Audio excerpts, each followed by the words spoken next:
This is VOA News. I'm Marissa Melton. Joe Biden's second-place finish in Nevada behind Bernie Sanders is giving the Democratic presidential candidate a boost. AP correspondent Julie Walker reports. It's a lifeline for Biden, who's been trailing behind the other frontrunners, and it could convince skeptics he has a path to the nomination as the primary moves to more diverse states. We're alive, and we're coming back, and we're going to win. Meanwhile, Elizabeth Warren told supporters she didn't see her fourth-place finish as a loss and then railed against Mike Bloomberg, saying he was trying to buy the election, even though he wasn't on the ballot in Nevada. It's a big threat. Not a tall one, but a big one. Michael Bloomberg.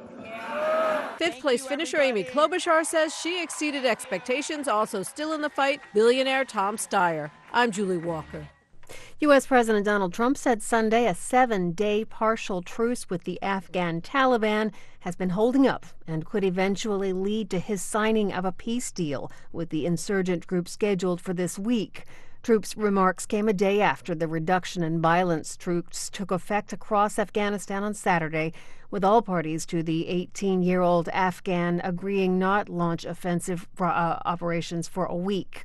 Mr. Trump told reporters before his departure on a trip to India that he wants to see how the truce works out. He says the cooling-off period has been holding up, but stressed that progress over the next remaining days is key to taking the next step in the Afghan peace process. Iran's Interior Ministry said Sunday voter turnout in recent parliamentary elections stood at 42.57%. That's the lowest since the 1979 Islamic Revolution. Observers say the number could be an indication of overall discontent with Iran's clerical rulers and the state of the economy under intense pressure from the United States. From Washington, D.C., you're listening to VOA News. The Israeli military has shot down 2 Palestinian militants trying to place an explosive device along the border with Gaza, one of whom was killed, according to a Palestinian official.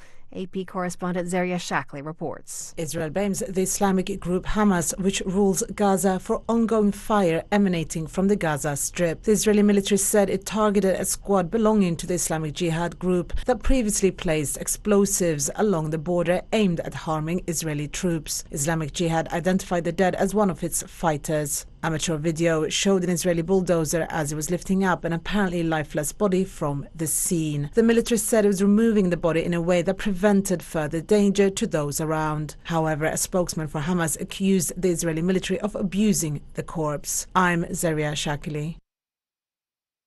The World Health Organization is urgently appealing for $40 million to salvage its operation to bring the Ebola epidemic to an end in the Eastern Democratic Republic of Congo. Lisa Schlein reports for VOA from WHO headquarters in Geneva.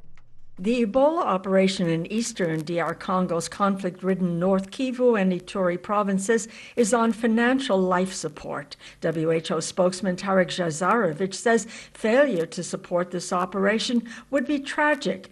Last week there was only 1 case reported, and we are down to only 2 health zones in eastern DRC where we have Ebola cases. But again, if we don't receive this funding, we risk obviously to have more spread of the virus. So therefore there is this appeal to get more funding.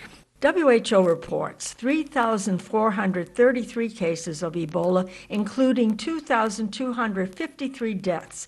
Lisa Schlein for VOA News, Geneva. WHO calls the reduction of geographic spread of the Ebola virus and the declining number of cases encouraging. Britain's Prince Harry and his wife Meghan have decided not to use the word royal in their branding after they start a new life in Canada following their decision to step back from royal duties. Edward Buran reports. It's Sussex Royal, no more. Britain's Prince Harry and his wife Meghan have decided not to use the word royal in their branding after they start a new life in Canada, having chosen to step back from royal duties.